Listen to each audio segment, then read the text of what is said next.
قرآن چاہتا ہے کہ ہمارے پورا فوکس اس واقعے کے سبق کی طرف رہے. دنیا کے کس علاقے میں واقع پیش آیا, یہ جارڈن میں ہے کہ یہ جو تہہ خانہ اور غار ہے یہ ترکی میں ہے, یا جیسے قادیانیوں نے عجیب و غریب انداز سے ثابت کرنے کی کوشش کی کہ انگریز قوم جو برٹش قوم ہے, جو قادیانیوں کے دراصل ماں باپ تھے, وہ برٹش قوم اصحاب کہف کی اولاد ہے. عجیب و غریب بات کہی ہے.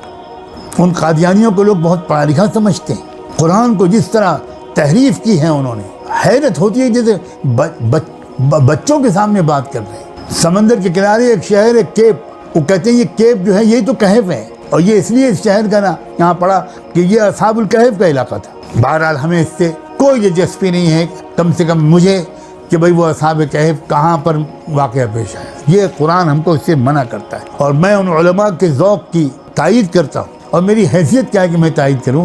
میں اس سے خوش اچینی کرتا ہوں, اس سے استفادہ کرتے ہوئے کہتا ہوں کہ آپ اپنے ذہن کو ادھر مت لے جائیے کہ وہ کہاں واقعہ پیش ہے. شیطان کا بھی شاید یہ حربہ ہوتا ہو کہ اصل سبق کی طرف توجہ کرنے کے بجائے, ان سے یقین سیکھنے کے بجائے, ان سے سوسائٹی کے مضر اثرات سے بچنے کے لیے ایکسٹریم اسٹیپ جو انہوں نے لیا اس کا حوصلہ سیکھنے کے بجائے, اور ان کے ساتھ جو اللہ کی عجیب و غریب مددیں شامل ہوئیں ان پر غور کر کے کچھ سبق لینے کے بجائے ہم یہی غور کرتے رہیں کہ وہ غار ہے کہاں, اس کا کتا جو ہے وہ کس رنگ کا تھا, وہ جنت میں جائے گا کہ نہیں جائے گا, جائے گا تو کس شکل میں جائے گا. یہ بالکل کبھی کسی صحابی نے اس طرح کا سوال نہیں کیا. اگر قرآن مجید کا علم کے لحاظ سے یہ مناسب اور ضروری ہوتا تو کوئی صحابی تو پوچھتے. یکسود صحابہ اس سبق کی طرف جو اللہ تعالیٰ کو سکھانا مقصود ہے. جن علماء نے اس موضوع پر بحث کی ہے, میں ان کے بارے میں بھی عرض کرتا ہوں, ان کے بارے میں کوئی بدگمان نہ ہو. ان کے پیش نظر یقیناً یہ رہا ہوگا کہ بھئی یہ تو ہم ایمان والوں کا جو مسئلہ ہے وہ تو ہمارے لیے تو کوئی ضرورت نہیں ہے اس کی. لیکن آج کل کا جو ذوق ہے وہ کہتے ہیں کہ یہ کیا بے پر کی اڑا رہے ہیں, تاریخ میں کوئی ایسا واقعہ ہوا ہی نہیں, تاریخ میں کوئی ایسا واقعہ ہوا ہی نہیں. لہذا ان کو پھر انہی کے لٹریچر میں تلاش کرنا پڑا, خوب محنت کرنی پڑی, اور بہت چیزیں ملی. میں ان کو اس وقت کوٹ نہیں کروں گا, میں نہیں چاہتا کہ آپ کی توجہ کو ادھر موڑوں. جب کبھی یہ دروس اگر کہیں تحریری شکل میں آئے تو اس وقت مناسب سمجھوں گا, تو کچھ اس سلسلے کی کچھ باتیں کی طرح اشارے کے طور پر عرض کر دوں گا. تو ان حضرات نے غالباً یہ سوچا کہ بھائی وہ جو غیر مسلم اور شکی لوگ ہیں جن کو یقین نہیں ہے قرآن کے بیان پر, تو ثابت کر دیں ان کے لیے بھی ہم ان کے اپنے ریفرنسز کے ساتھ انفارمیشن یا نالج کے انہی ریسورسز سے ہم ثابت کریں تاکہ ان کو اطمینان ہو. خیر, یہ ان کا کام ہے. میں اس وقت اس طرف آپ کو بالکل نہیں لے جاؤں گا. ام حسبت ان اصحاب الکہف والرقیم کانوا من آیاتنا عجبا اذا والفتیۃ الی الکہف. اب جب وہ کہف میں گئے, یہ دیکھیے یہ مختصر والا بیان ہے جو میں نے کہا تھا کہ شروع میں ذرا اس کو شارٹ کر کے قرآن نے بیان کیا ہے, اور اس کے بھی یہ مصلحت ہو سکتی ہے کہ قرآن مجید پوری توجہ اور فوکس ہماری پہلے ہی مرحلے سے مرکوز کر دینا چاہتا ہے ایک ہی پہلو کی طرف, وہ ہے ایمان.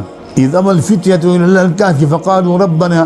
اب جو وہ اس غار میں یا تہہ خانے میں گئے تو شروعات کیا کی انہوں نے کیا دعا مانگی اللہ سے. اللہ ربنا آتنا من لدنک رحمۃ وہیئ لنا من امرنا رشدا. دو چیزیں مانگی انہوں نے. دیکھیے ان کو اس بات کا ادراک و شعور تھا, وہ اچھی طرح سمجھتے تھے کہ سوسائٹی سے ملتے جلے رہنے کے بہت سے نقصانات کے علاوہ ایک فائدہ بھی تو ہوتا ہے. انسان ایک سوشل اینیمل ہے, انسان ایک سماجی حیوان ہے.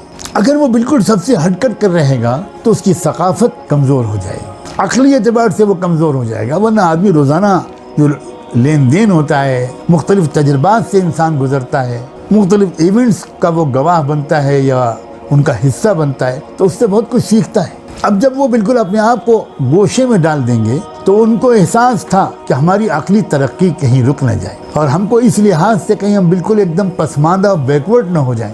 یہ بات بالکل درست ہے ان کی, اور یہ ان کی ذہانت کی, ان کی بصیرت کی, ان کی سمجھداری کی بڑی روشن دلیل ہے. دوسری چیز انہوں نے اور مانگی, ایک بات یہ چیز مانگی کہ بھئی ہماری روزی روٹی کا کیا ہوگا, اندر کیا سسٹم ہوگا. یقین تھا کہ بے شک دنیا کے عام سسٹم کے مطابق رب نے ایک نظام بنایا ہے کہ روزی کی محنت کرو تو تم کو روزی ملے گی, روزی تم کو اللہ دے گا, لیکن اس کے لیے تمہارا ہاتھ اللہ تعالیٰ چلوانا چاہتے.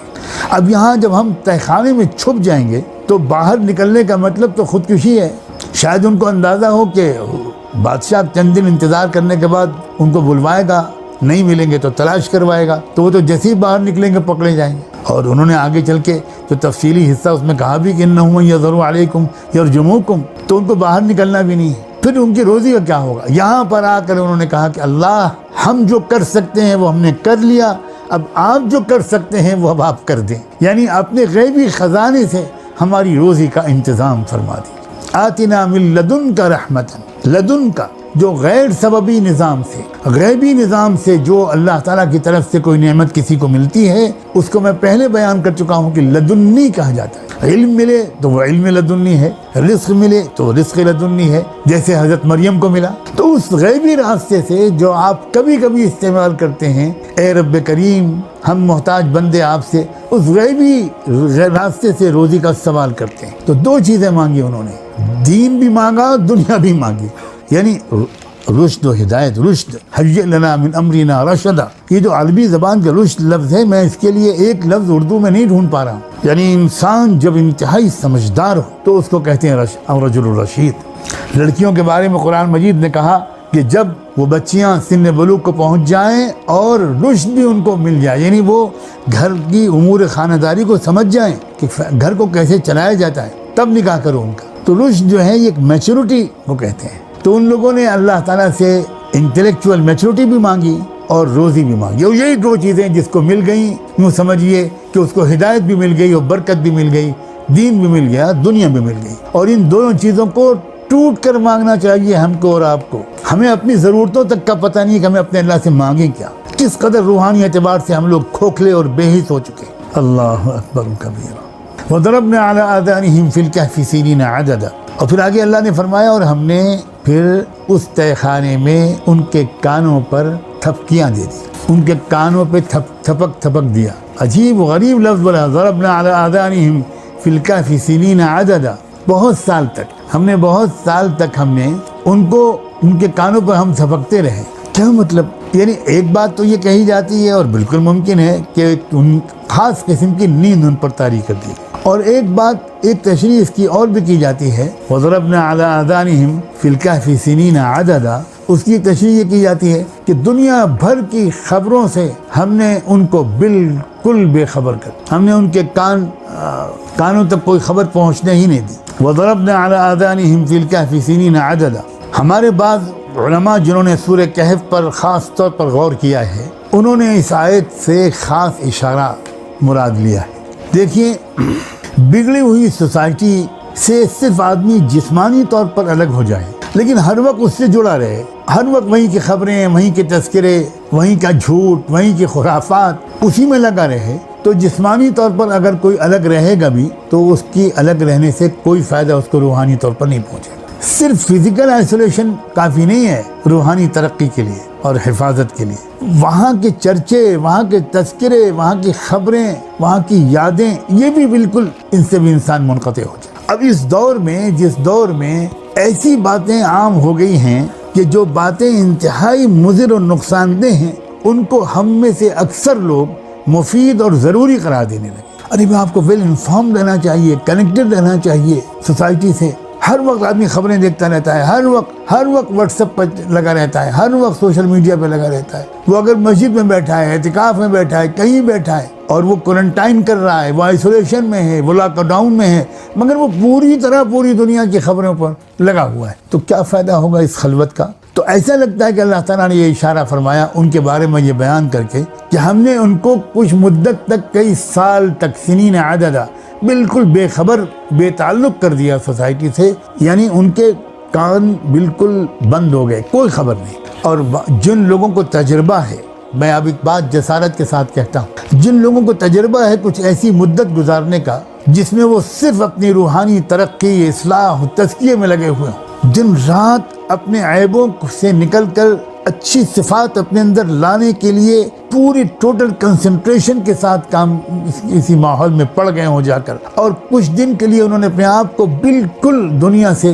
ذرا سا کٹ آف کر لیا ہو، ان سے پوچھئے کہ ان کی روحانی ترقی چند دن میں کس قدر تیز رفتاری سے ہوئی۔ یہ ذوق اس وقت ختم ہو چکا ہے، اس وقت یہ ذوق تقریباً ختم ہو چکا ہے۔ میں نے ایسے کچھ لوگوں کو دیکھا ہے، یہ میں آپ سے آج کہنا چاہتا ہوں، میں نے ایسے کچھ لوگوں کو دیکھا ہے جنہوں نے واقعی ایک مدت اس طرح گزاری کہ وہ بالکل ہی بے خبر رہے. لیکن بے خبر رہے صرف اتنا ہی نہیں، صرف یہ نیگیٹو بات نہیں، بلکہ وہ مشغول رہے علم کے حاصل کرنے میں، معرفت کے حاصل کرنے میں، اپنے نفس کو پاک صاف کرنے میں، اپنی روح کے غسل دلانے میں. تو جب وہ اس مدت پوری کر کے وہ باہر نکلے تو یقیناً ایک انتہائی ہلکے پھلکے پاک صاف وجود کو لے کر نکلے. میں نے ایسے کچھ لوگوں کو دیکھا، واقعی بہت عجیب مزہ و ذائقہ ہوتا ہے، عجیب لطف آتا ہے اس تجربے سے گزرنے کے بعد. اللہ اس مٹے ہوئے رواج کو زندہ کروا دے، اللہ اس مٹے ہوئے رواج کو زندہ کروا دے. آج کے ہمارے کالجوں یونیورسٹیوں کے لوگوں میں اکا دکا کوئی ہوگا لاکھوں میں جس کو کہیں پر یہ ذائقہ ملا ہوگا، مگر اس کے بغیر کام نہیں چلتا. یہ میں کہنے کی جسارت کرتا ہوں. جس کا دل چاہے مانے، جس کا دل چاہے انکار کرے. آپ سے گزارش ہے کہ آپ چینل کو سبسکرائب کریں تاکہ اس سیریز کے آگے کی ویڈیو آپ مس نہ کریں. اس ویڈیو کو لائک کریں اور شیئر کرنا نہ بھولیں.